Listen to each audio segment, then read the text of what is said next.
Bienvenue à Séville. Alors, je ne veux pas vous raconter toute l'histoire de la ville qui a quand même quelques millénaires, mais je vais commencer au 8e siècle.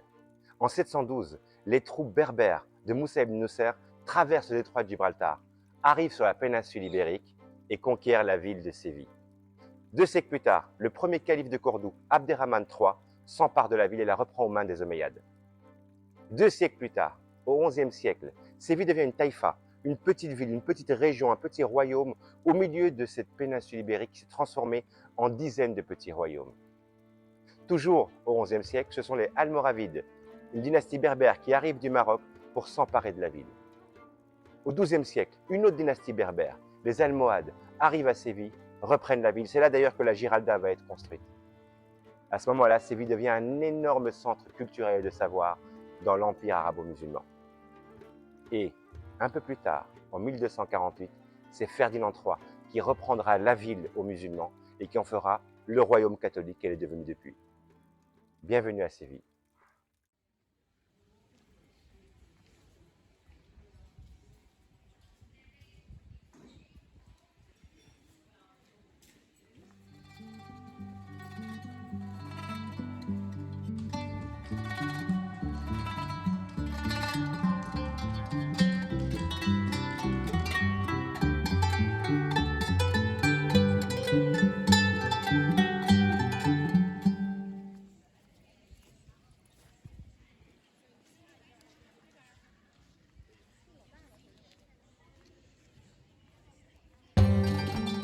Bienvenue à l'Alcazar de Séville, un joyau historique dont les origines remontent au IXe siècle, sous le règne d'Abderrahmane II. Cette forteresse exceptionnelle, construite sur les vestiges d'un ancien site wisigoth, incarne une histoire riche et enchevêtrée.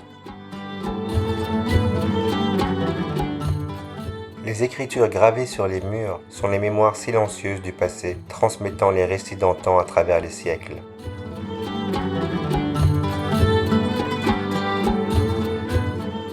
Des détails architecturaux maures aux influences mudéjar, chaque coin et recoin raconte une histoire unique.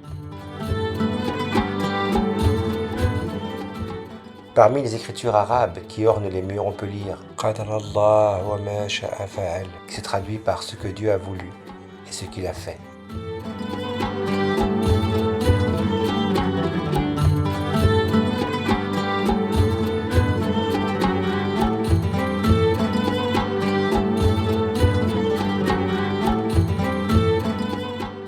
Et puis, il y a les jardins, une oasis où la nature s'entrelace avec l'histoire.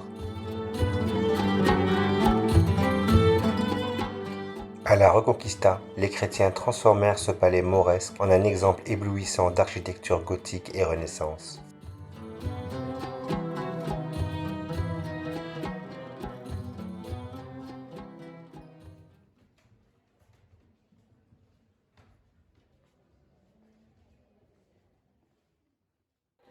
Comme vous le voyez, il n'y a pas de marche, parce qu'à l'époque, tout ceci ici, c'était le minaret.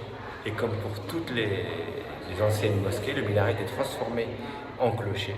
Et ce qui est spécifique, je vous montre qu'il n'y a pas de marche, parce qu'en fait, avant, l'imam montait à cheval jusqu'en haut pour faire l'appel à la prière. Allez.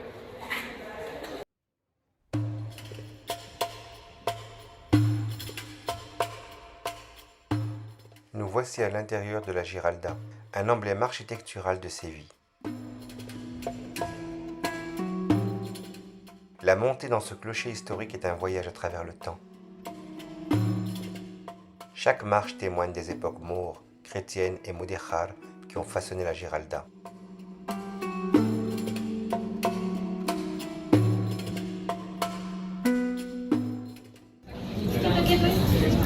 Alors comme c'est souvent le cas en Malaisie, les anciens minarets finissent par devenir des clochers. On y met des cloches et c'est comme ça qu'on l'appelle les fidèles, c'est plus l'appel à la prière maintenant.